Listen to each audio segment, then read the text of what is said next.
Infrastructure పరంగా కానీ other expenditure పరంగా కానీ ఎంతైతే ఫోకస్ పెడుతున్నామో ఆ రకమైన ఫీడ్బ్యాక్ ప్రజల్లో ఇంప్రూవ్మెంట్ గురించి వస్తుందా లేదా అనేది మనం సెల్ఫ్ అసెస్మెంట్ చేసుకోవాల్సిన అవసరం ఉంది.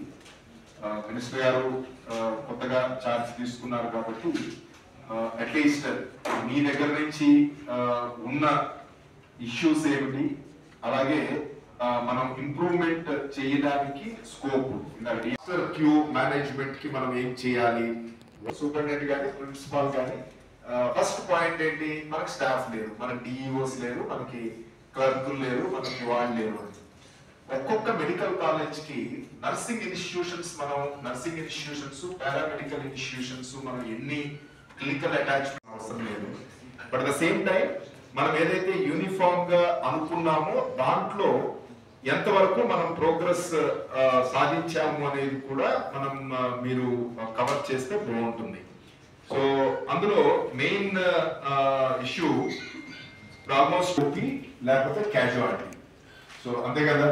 సో ఓపీలో కానీ క్యాజువాలిటీలో కానీ వచ్చినప్పుడు ఎక్స్పీరియన్స్ ఎలా ఉంది, ఇప్పుడు ఏం చేస్తే కనుక సాటిస్ఫాక్షన్ లెవెల్. హెల్ప్ డెస్క్ ఒకటి పెట్టుకోవాలి, అంటే అట్లీస్ట్ ఓపీలోను ఎస్పెషల్లీ ఓపీలో help desk satisfaction level improve చేయడానికి అవకాశం ఉంది అనేది ఫస్ట్ పాయింట్.